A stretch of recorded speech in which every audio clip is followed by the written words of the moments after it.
This is the last and highest paid income skill, number 9, no-code AI agent development with income potential between $400 and $500 an hour. So last week I got asked, Dan, is AI going to take my job? And I used to say, well, AI is not going to take your job, but somebody using AI is going to take your job. Now here's where I'm at, is if you don't replace yourself using AI agents, then you will be replaced. You got to be the person that actually builds them. These agents will work 24 hours a day.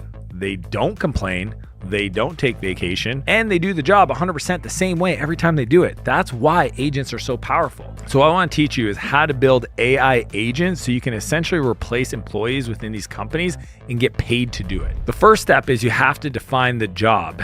Every agent has a specialized output that it needs to learn how to do. And your job is to map it out with your customers so you can take all aspects of what it does and make sure it does it really well. I mean, if you look at sales, for example, having an AI agent qualify prospects is the lowest hanging fruit and can get rid of 1 to 2 to 3 full-time people and do it better 24/7 with no complaints. The second step is you got to develop the model. This is where you actually train it using existing data that you have with your customer that shows examples of how it's done right. So if you have a process and standard operating procedure, you have examples of phone calls or transcripts from those calls, or even chat logs where you can give it examples of salespeople qualifying and doing it right. You need to develop the model with that training data set. And the third step is to deploy and monitor.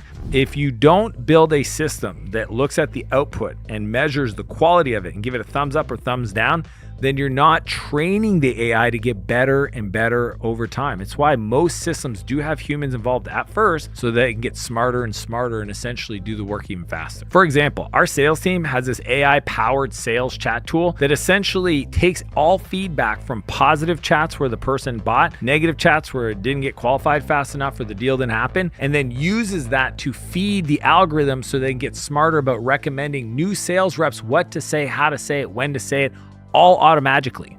Here's what I've realized is that all this information can feel overwhelming, and some of you guys may not feel like you're smart enough or good enough to do anything with it. It might be interesting, but here's what I know. If you made it all the way to the end, I want you to know you're here for a reason. I think AI is in your future. I think that you should go get paid top dollars to teach people AI. I think you should get paid to implement AI into the businesses that need it. There's never been a bigger demand right now in the world, and you now have a roadmap for how to do it. Don't sleep on this. Don't delay. Don't drag your feet. The time is now. You were meant for greatness, and you watched this for a reason. Now. So keep watching and don't forget to subscribe.